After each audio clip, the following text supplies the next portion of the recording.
On this episode of China Uncensored, North Korea is gonna kill us all! Hi, welcome to China Uncensored. I'm your host, Chris Chappell. Well, we've had a good run, humanity. We made it through that whole Cold War thing, and for a while it looked like we were out of the woods. But there's one thing we never counted on. This guy.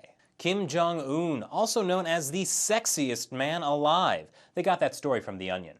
North Korea is calling sanctions against it an act of war by the United States, and earlier today promised they would launch a preemptive nuclear strike, turning the United States and South Korea into a sea of fire.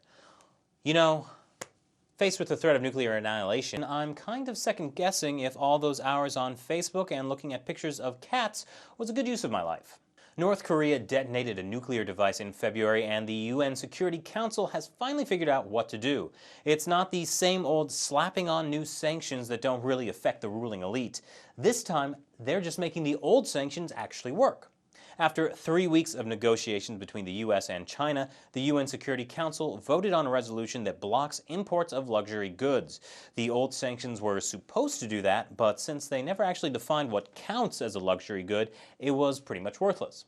Sorry, Kim, no new horses for you. IKEA's already bought them all up for their meatballs anyways.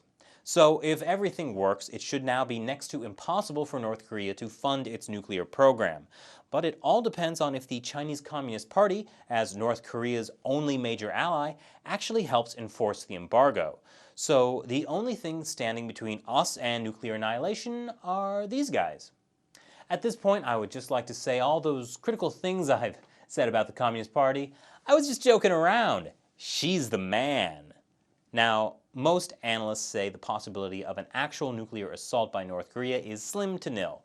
But earlier this week, North Korea called off the armistice with South Korea, basically the ceasefire that ended the Korean War. So some South Korean officials are worried some kind of armed conflict could break out to test South Korea's new female president, Park Geun-hye. Experts think it could look something like this. But don't worry, between us and the darkness comes a hero, a brave and valiant paladin capable of looking in the face of evil and laughing. Okay, we're screwed. So what do you think? Email me at chinauncensored@ntdtv.com, or you can follow China Uncensored on Twitter or like it on Facebook. Please comment below, and as always, subscribe for more new episodes of China Uncensored. I'm Chris Chappell. See you next time.